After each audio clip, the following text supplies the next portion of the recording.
O Balanço Geral Maranhão está realizando uma série de entrevistas com os candidatos à Prefeitura de São Luís. E hoje, o nosso segundo convidado é o candidato do PSOL, Franklin Douglas. A entrevista terá a duração de 35 minutos, contando a partir de agora. Candidato, seja bem-vindo. Obrigado por sua presença. Muito obrigado pelo espaço. Queria primeiro que o senhor se apresentasse aos seus eleitores, ao público do Balanço Geral. Quem é Franklin Douglas? Sou Franklin, nascido em São Luís, casado, pai de 2 filhos, formado em jornalismo e em direito pela Universidade Federal do Maranhão. Tenho mestrado e doutorado em políticas públicas, então tenho dito, ao contrário de um que não está pronto e do outro que não está preparado, eu estou à altura dos desafios dessa cidade. Certo, então, nós temos 6 temas. Vamos sortear 5, aqui todos 6, já conferi anteriormente. O primeiro tema será economia. Caso o senhor seja eleito, como é que o senhor pretende gerar mais emprego e renda para a população ludovicense? Criando 5 frentes de trabalho nas 5 subprefeituras que a gente vai constituir. Não é essas subprefeituras de H que o atual prefeito fez, subprefeituras para valer. Na área Itaquibacanga, na área da zona rural, na área do São Francisco Talviais, 5 subprefeituras que vão reformar as 261 escolas e os quase 70 anexos. O atual prefeito não conseguiu reformar nem metade desse contingente. De que maneira? Essas 5 subprefeituras constituindo 5 frentes de trabalho, contratando a mão de obra local. O pedreiro, o eletricista, o encanador, o pessoal do bairro que está precisando de emprego. Sou professor da área de direito, sei como fazer isso no direito administrativo, na área do direito do trabalho, resguardando os direitos trabalhistas de cada um e, ao mesmo tempo, incentivando os mutirões. Esses mutirões vão fazer duas frentes dentro das frentes de trabalho. A da reforma das escolas, são 261, como eu falei, e o que eu estou chamando de bairro legal. Os bairros estão acabados. Reformar as ruas por dentro do bairro, não só nas avenidas, como está sendo feito. Reconstituir os complexos culturais e os complexos esportivos dentro dos bairros, as quadras. Reformar esses bairros de maneira que eles possam, de fato, ser um local digno para a pessoa viver e se sentir bem. As praças que estão abandonadas, caindo aos pedaços. Reconstituir as praças. Shopping center só serve para a gente ir com R$2 e comprar um sorvetinho, né? Então, para além de shopping center, a gente tem que viver no nosso bairro, tem que viver na nossa localidade. É isso que nós vamos, de imediato, fazer logo no primeiro dia. Eu sou o único candidato, você pode comparar, meu amigo, minha amiga eleitora, telespectador aqui da TV Cidade. Baixa lá nas redes sociais, Oi Franklin, Instagram, Facebook, etc. Você vai encontrar o nosso programa de governo. Sou o único candidato que apresentou o que fazer em 100 dias. O que eu faço logo no primeiro dia? Concurso público para a área da educação e da saúde. O que eu faço logo no primeiro dia? Regulamentar o passe livre estudantil. Você vai ter 3 votos nessa eleição. O voto para prefeito, peço voto no 50. O voto para vereador, peço voto nas vereadoras e vereadores do PSOL e da rede. E o voto no passe livre estudantil. Eu sou autor da proposta que criou e que foi viabilizar um plebiscito em que as pessoas serão consultadas se são a favor ou não de que os estudantes não paguem a passagem, como é em Fortaleza, como é no Rio de Janeiro, como é no Distrito Federal. Gratuidade total aos estudantes nesse ano, que são os 45 anos da luta da minha passagem. A geração de 79, certamente você conhece alguém que lutou, o seu pai, o seu avô, o seu tio. Eles fizeram essa conquista debaixo de muita porrada, na ditadura militar, a polícia militar batendo o cacete neles. Agora é nas urnas que a gente pode conquistar esse direito. Então o passe livre estudantil é o passe livre que você vai economizar. Se tiver 2 filhos pagando R$ 4,20 durante 30 dias ao longo dos 12 meses do ano, é uma economia de R$ 3.024. Pense no seu bolso, isso é economia. Pense no seu bolso para que essa transferência de renda aconteça de forma efetiva. Significa cesta básica a mais. Eu conheço um estudante que sai 5 horas da manhã da Ilhinha, vai para o IEMA no centro histórico e ele me diz, nós já fomos despejados 3 vezes da kitnet onde ele e a mãe dele moram porque não tem dinheiro para pagar o aluguel. Ele diz R$120, que é o que um estudante economiza por mês, é a cesta básica do mês todo para nós lá. Então eu quero ajudar essa pessoa. Não caia no discurso ultra-bolsonarista, ultra-extrema-direita, que diz que esse estudante tendo passe livre é vagabundo, que não vai para a escola, vai para shopping center. Não é. Você não é um vagabundo. Você é uma pessoa que precisa de oportunidade. E eu, professor da UFMA, sei toda manhã a procissão de cidadãos, cidadãs, de usuários que vêm a pé do Anjo da Guarda até o centro, que não tem o dia da passagem. Isso ajuda muito. Gerar emprego, gerar economia, passa por, sobretudo, você reorganizar o sistema de transporte, passa por você reorganizar o turismo, a economia da cultura, fazer com que o empreendedorismo afro, o empreendedorismo dos nossos mestres de cultura, eles possam, de fato, ser apoiados. Agricultura familiar é o terceiro eixo. Nós não temos, eu pesquisei nos dados do IBGE, como eu disse, eu sou pesquisador do grupo de pesquisa em políticas públicas, Observatório de Políticas Públicas da UFMA, no programa de pós-graduação em políticas públicas, doutorado e mestrado, fui nos dados do IBGE. Nós não produzimos um tomate por dia para a gente fazer o nosso molho suficiente. Nós importamos tudo. Ceará, Pernambuco, Bahia. Agricultura familiar significa refazer o cinturão verde da cidade, fazer o apoio a esses agricultores familiares. De que maneira? Desburocratizando a venda desses produtos para a prefeitura, para que eles sirvam para alimentação escolar, para que eles sirvam para alimentação hospitalar. Pela agricultura familiar, pelo turismo, pela cultura, pelas frentes de trabalho, a gente melhora a economia da cidade. Ainda dentro da economia, a gente sabe que o turismo cada vez está sendo mais pujante. Só que tem muita gente que vem de fora, só desce no aeroporto de São Luís e vai para os Lençóis, Barreirinhas, aquela área toda. Como é que o senhor pretende mudar isso para fomentar o turismo na ilha de São Luís, na capital maranhense? São Luís não pode ser mera passagem para os Lençóis maranhenses. Para isso, nem o candidato do governo, Duarte, nem o candidato da prefeitura, Braide, pode lhe prometer ações na área do turismo. Veja bem, todos os candidatos, passando aqui pela sabatina, você vai ver que as propostas são muito parecidas, muito semelhantes. Qual o critério para você dar o seu voto? É o critério da prática, da verdade. Se o governo, em 8 anos, não despoluiu as praias, como é que vai prometer despoluir agora às vésperas da eleição?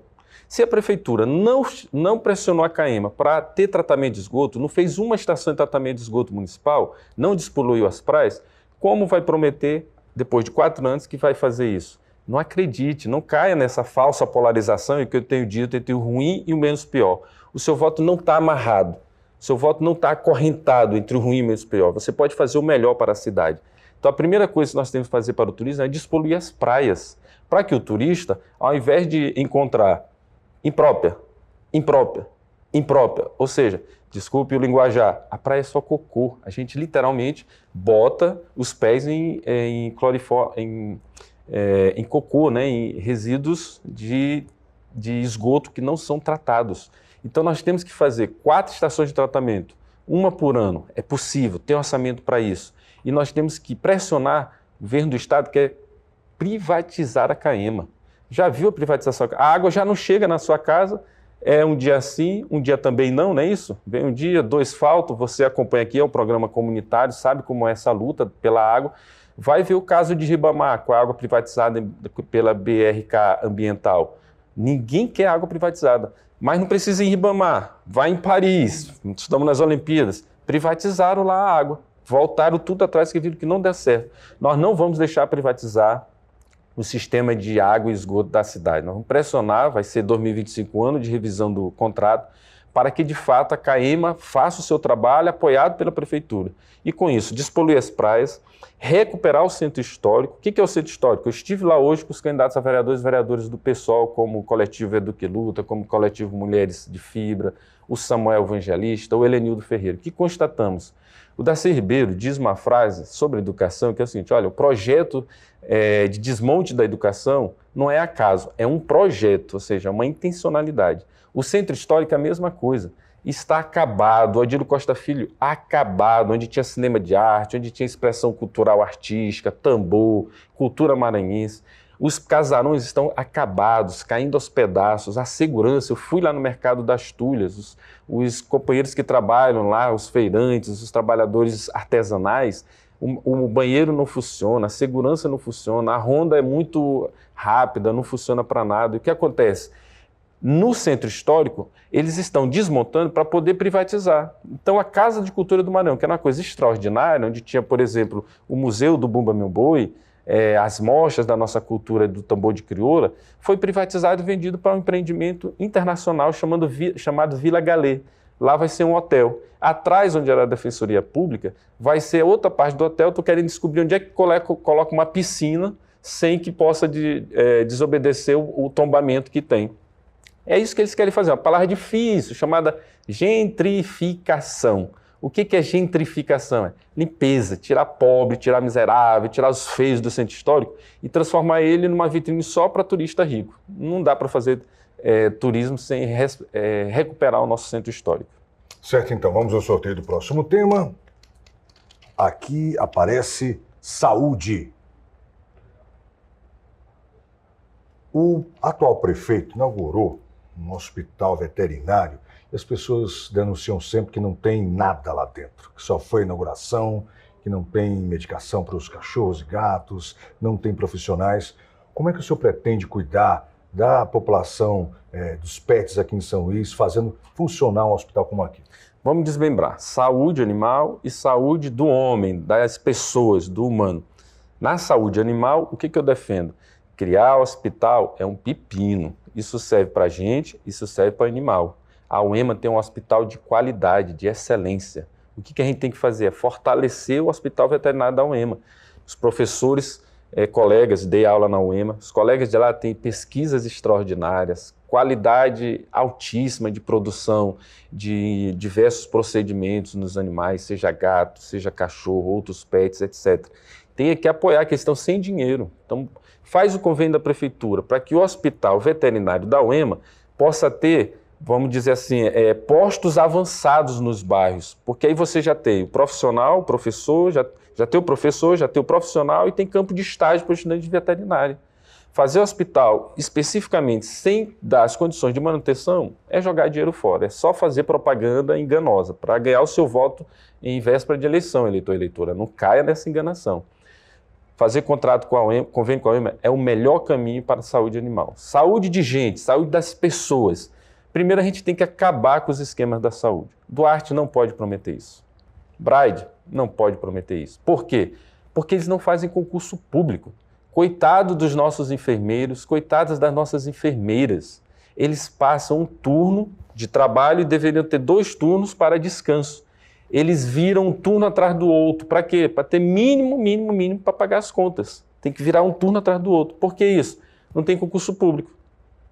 Para a saúde, não tem plano de cargos, carreiras e salários para a saúde. Fica dependendo da indicação do vereador, do familiar do prefeito, do amigo do prefeito, para poder ter um contrato. Tem que fazer concurso público na saúde. Tem que pegar e fazer 100% do Estratégia Saúde da Família. Estive hoje no Centro Histórico, novamente. Encontrei com os agentes comunitários de saúde, agente de endemias. Olha, São Luís tem 1 milhão e 100 mil habitantes. Nós poderíamos ter, pelo menos, para cobrir 100% com a Estratégia de Saúde da Família, mais 1.200 agentes comunitários de saúde. Só temos 800. Não tem como. Então dá para fazer seletivo e trazer essas pessoas a um salário mínimo e meio, o impacto é mínimo na lei de responsabilidade fiscal junto ao nosso orçamento. Com a Estratégia Saúde da Família, fazendo em 100% da cidade, fortalecendo o SUS, não os esquemas de organizações sociais, porque na prefeitura não tem concurso desde 2013, desde a época de Tadeu Palácio. No estado não tem concurso desde 1990, da época de Edson Lobão. Olha o tanto de tempo que não tem, nem o governo que apoia o Duarte faz concurso, nem o governo, nem a prefeitura do Braide faz concurso. Com o concurso público a gente faz 100% de Estratégia da Saúde da Família, leva para os bairros, o gasto é muito menor, a resolutividade é muito maior e você desafoga os socorrões. Implantar 100% do prontuário eletrônico. O Braide prometeu isso em 2020, não fez, está prometendo de novo agora. O que é o prontuário eletrônico? Você vai, se consulta com o médico generalista e ele já lhe caminha para o médico especialista através de marcação de consulta, tudo eletrônico, digital. É para isso que a gente tem esses aparelhinhos, é para facilitar a nossa vida, não é para acreditar em fake news, né? Então, desafoga, não precisa de central de marcação. Para isso, tem que ter concurso público no qual você tem os profissionais. Dialogar com os conselhos de profissões das áreas, com os sindicatos das áreas, para fazer um concurso para valer. Não é fazer concurso de H. Bons salários para atrair bons profissionais. Então, na saúde, tem mais de 1 bilhão e 700 mil lá para investir na saúde. É só não deixar ir para as malas dos crios vermelhos da cidade, das propinas, que a gente consegue fazer muita coisa nessa área também. Ainda dentro da saúde de São Luís, uma das maiores reclamações é sobre o Socorrão 1 e até mesmo o 2. Atualmente o prefeito diz que está reformando o 2, na verdade está reconstruindo, vai mudar de nome, vai melhorar e tal. Mas só que ele esqueceu do 1. Na sua administração, como é que o senhor iria tentar melhorar essa questão aí? Vai tentar melhorar essa questão do Socorrão 1 e também do 2? Já tem até candidato para Liga, né, prometendo Socorrão 3. Cuidado com essas promessas. Fazer hospital, tenho dito, todos os pesquisadores do programa que nós acompanhamos na UFMA, de saúde e meio ambiente, da área de saúde, dizem, olha, hospital é um instrumento, é um equipamento público caro. A manutenção é cara. Fazer é o menos custoso. Caro é manter. A gente, desafogando o Socorrão 1, desafogando o Socorrão 2, já vai estar de bom tamanho. Para isso, a gente tem que, de fato, equipar, tratar de forma transparente os recursos que lá estão investidos, colocar alimentação digna para os trabalhadores, colocar equipamentos bons para o funcionamento, recuperar de fato a funcionalidade do hospital, garantindo ao médico que ele tenha condições de trabalho, aos enfermeiros, aos farmacêuticos, aos fisioterapeutas, aos auxiliares de enfermagem, aos profissionais desses dois instrumentos. Visitei o Socorrão 2, visitei o Socorrão 1, é um caos. Desde o finado Jackson Lago, ele já dizia, os socorrões, eles servem como ponto de chegada das procissões das ambulâncias do interior para cá. Tem que repactuar isso com o governo do estado, que chama de comissão bipartite, que é como vai os recursos para o estado e para o município. Mas eu acredito, sobretudo, reformar os socorrões com participação popular, Conselho Municipal de Saúde acompanhando, tendo comissão de acompanhamento das licitações, verificando, tem os conselhos dentro distritais de saúde, como os conselhos distritais de saúde podem estar acompanhando, por exemplo, o funcionamento desses socorrões. Investir em saúde preventiva. Na hora que investe em saúde preventiva, a ponta final fica muito mais desafogada. Eu penso que é o principal elemento para a gente desafogar a saúde nos socorrões. Certo, então, vamos ao sorteio do próximo tema. Aqui aparece cultura. Cultura é muito ligado também ao turismo e uma das críticas da atual administração é a contratação de shows caríssimos, milionários. Como é que o senhor pretende reverter a situação prestigiando o fazedor de cultura ludovicense? Acabando com os esquemas da cultura. Quais são os esquemas da cultura? Você imagina, você acha que uma creche chamada Juju e Cacaia tem como finalidade fazer carnaval na cidade? Se é uma creche chamada Juju e Cacaia, voltada para dentro do bairro, tem condição de fazer o carnaval da cidade? Não tem. Aí o que acontece? Ela ganha o edital de licitação e subcontrata a produtora que é ligada ou ao irmão ou ao prefeito. Você já sabe para onde vai esse dinheiro, né? Você acha que Vovó Graça, outra creche em outro bairro de São Luís, tem condições de organizar o aniversário da cidade? Não tem nem profissional para isso.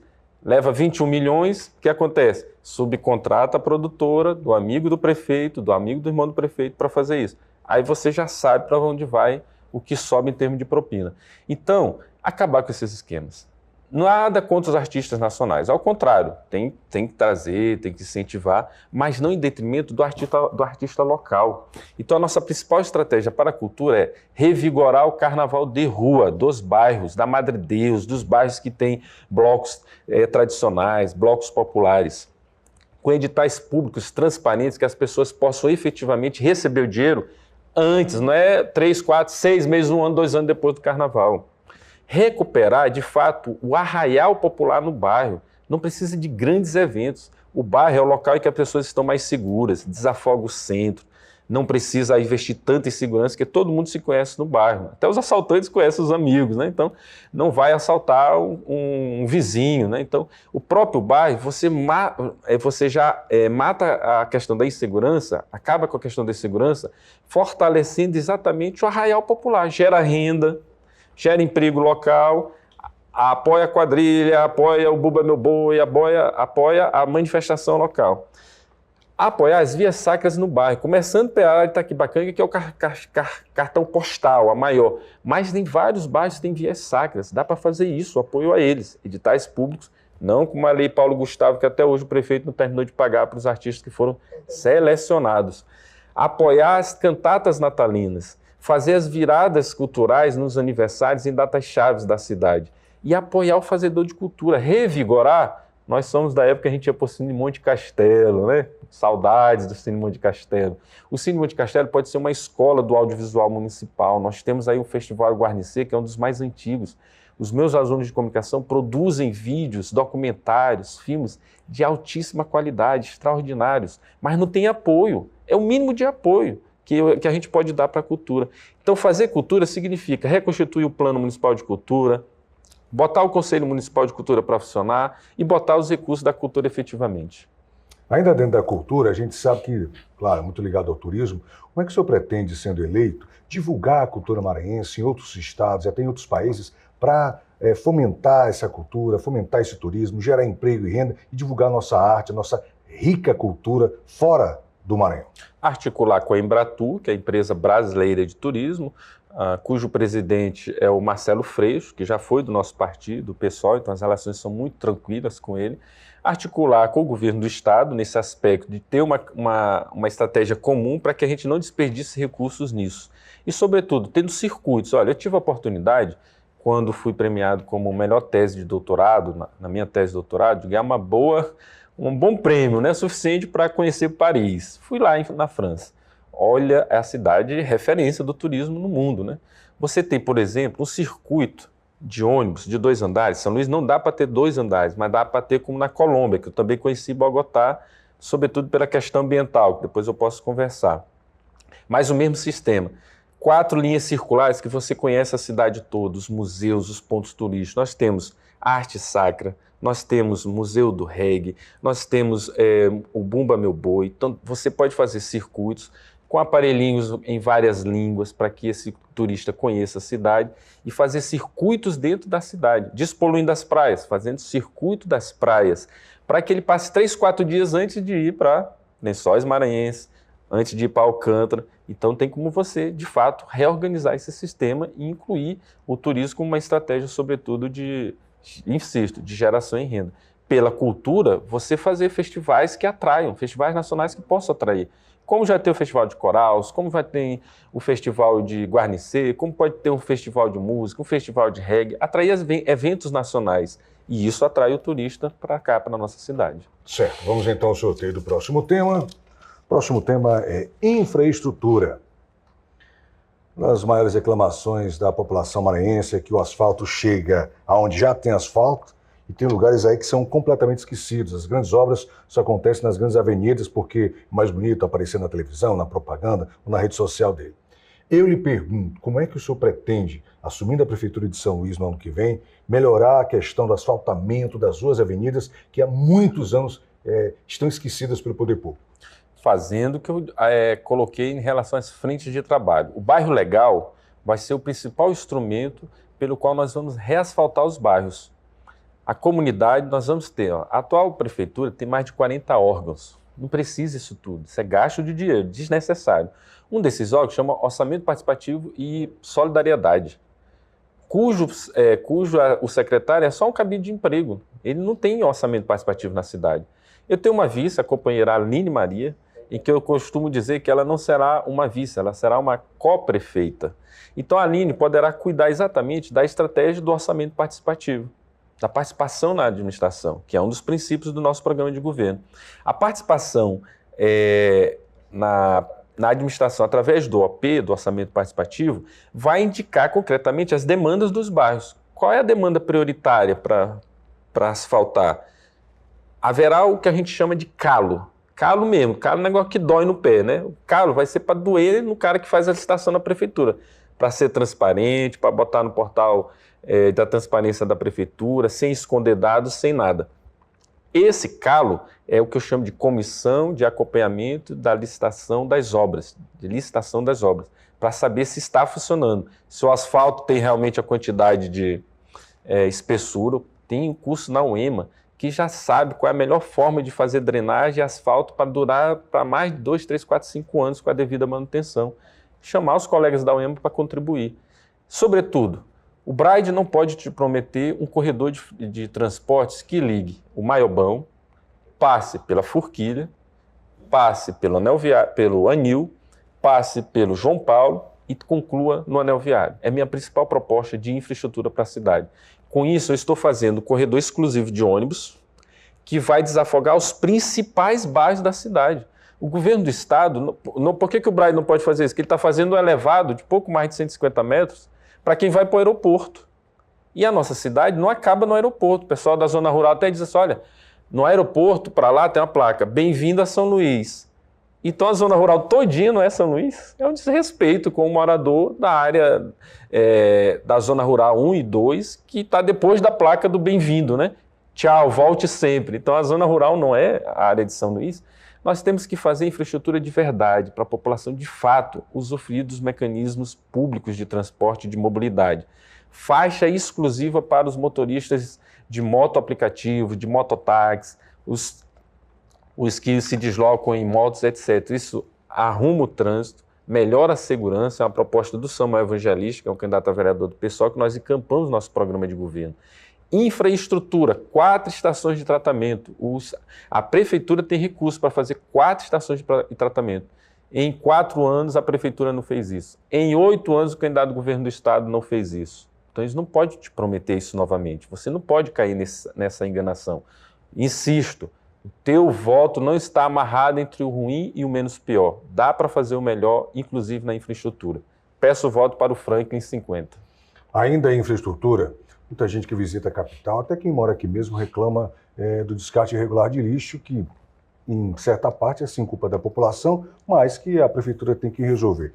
O senhor, administrando São Luís do Maranhão, como é que vai melhorar essa questão da coleta de lixo, deixar a cidade mais limpa? Transformar o lixo em luxo. De que maneira?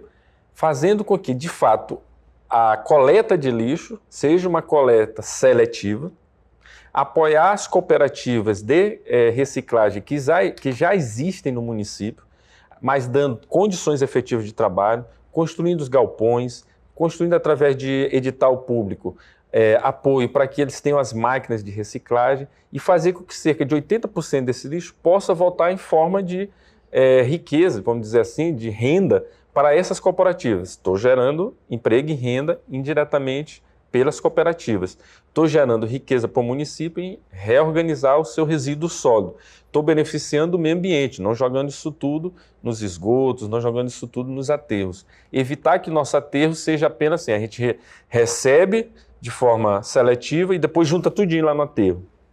Acabar com essa política. São Luís precisa ter uma política de tratamento do lixo moderna. Dá para fazer isso também. Certo, vamos então ao sorteio do último tema. E o último tema é turismo. Inclusive a gente já tocou um pouco desse assunto, né? Vou pegar outro também. É melhor pegar um outro, porque a cultura e o turismo estão muito ligados. A gente acabou já usufruindo desse assunto. Bora falar sobre educação. O senhor também já citou aqui a questão das escolas, né, e reforma, de ampliação, de construção. O senhor assumindo a Prefeitura de São Luís, qual vai ser o seu primeiro ato? O senhor até falou do projeto dos 100 dias para melhorar a educação de São Luís do Maranhão, inclusive na questão da qualificação dos profissionais da educação. Eu tenho dito que a minha campanha já está dando até frutos, porque de tanto eu falar em concurso público para a educação, o prefeito acabou de publicar um edital, mas é um edital, como diz o CID de Educação, que não dá nem para o buraco do dente, é de mentirinha. É um edital que não foi dialogado com a categoria, é um edital em torno de 600 vagas, isso não é mínimo do mínimo da necessidade. Então o que eu vou fazer? Vou reconvocar, reelaborar esse edital de concurso público, fazendo com que o CID de Educação, os professores, os pais responsáveis, os alunos, possam de fato, as organizações da categoria possam de fato opinar sobre a demanda. Organizar essa demanda para a gente não estourar o orçamento, com a responsabilidade fiscal que a gente é obrigado, embora discordemos, mas é obrigado a cumprir, fazendo um plano do concurso público para que ele se torne rotineiro, para que ele se torne de fato efetivo, fazer o concurso, não é montar o edital, não chamar todo mundo, deixar em cadastro de reserva e ficar enrolando durante 4 anos, como se pretende fazer na prefeitura atualmente.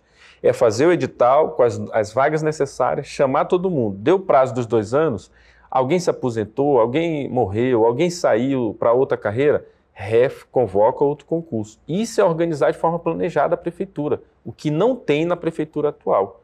Concurso público. Segundo, capacitação permanente, qualificação profissional permanente desses professores, cargos, plano de cargos, carreiras e salário. Professores fazem mestrado, especialização, doutorado e não recebem quase nada ou nada por isso. É preciso incentivar eles a se qualificarem para receber.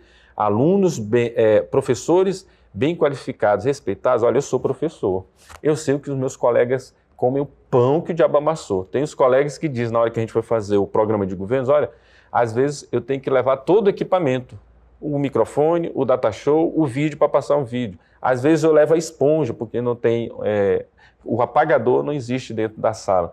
Então, reformar a educação em São Luís é reformar o currículo, é chamar os professores para opinar, é fazer o que eu tenho dito sobre uma escola conectada. O que é escola conectada? Está lá no nosso programa de governo. Confira nas nossas redes sociais. Oi, Frank, vote no 50. Estou insistindo que você grave esse número. Vote no 50 para melhorar a educação. Escola conectada é transformar a escola no centro de convivência. O que significa isso? Primeira coisa, Ayrton, eu vou pegar a escola e vou botar energia solar.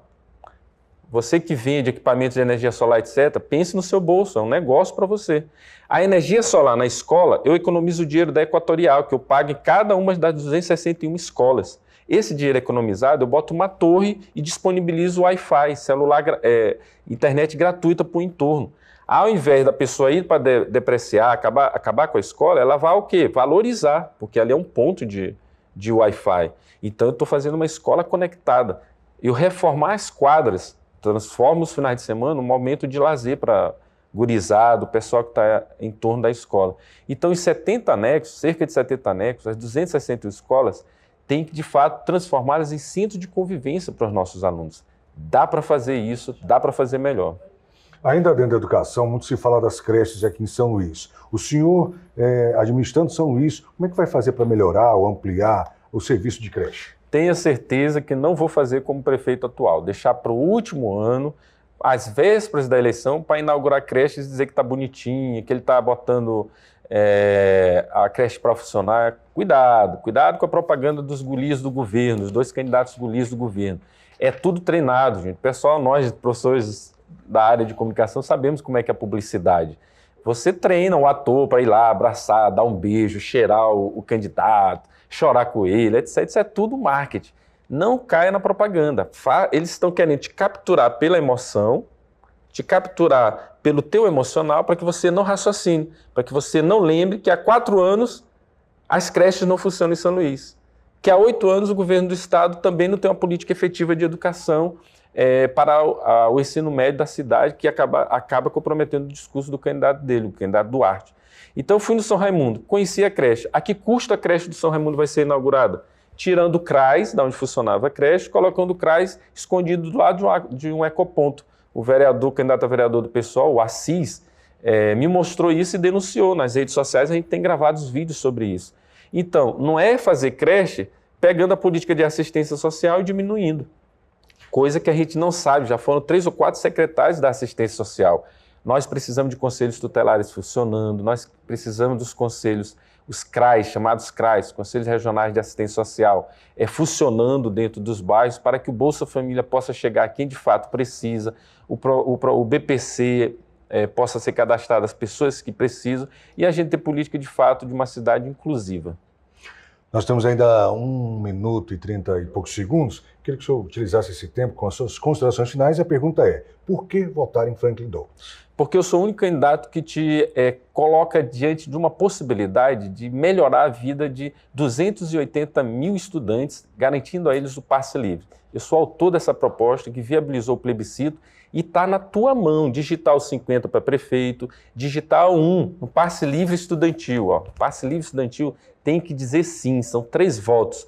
Você concorda ou não que haja gratuidade, que os estudantes da nossa cidade possam ter o mesmo direito dos estudantes do Rio de Janeiro, do Ceará, para que eles possam conhecer a cidade, ir para a escola sem ter que pagar passagem. Se isso economiza o teu bolso, vote em mim. Eu sou o único candidato comprometido, apesar de outros já estarem copiando nos seus programas eleitorais, comprometidos com essa proposta, porque fui eu que a levei junto com o professor Leonel, o coletivo Educoluta, a juventude do PCB e da UP. Eu peço o teu voto para o 50 e te digo, Não amarre o seu voto, não acorrente o seu voto a essa lógica do menos, do ruim e do menos pior. Faça o melhor para a cidade, votando nas melhores propostas. Franklin 50. Começamos então com o candidato à Prefeitura de São Luís, pessoal Franklin Douglas. Obrigado por sua entrevista. Valeu. Sucesso em sua campanha. Grande abraço. E olha, amanhã nós vamos entrevistar o candidato Wellington do Curso do Partido Novo. E claro, contamos com a sua audiência. Eleições 2024, o voto é na Record.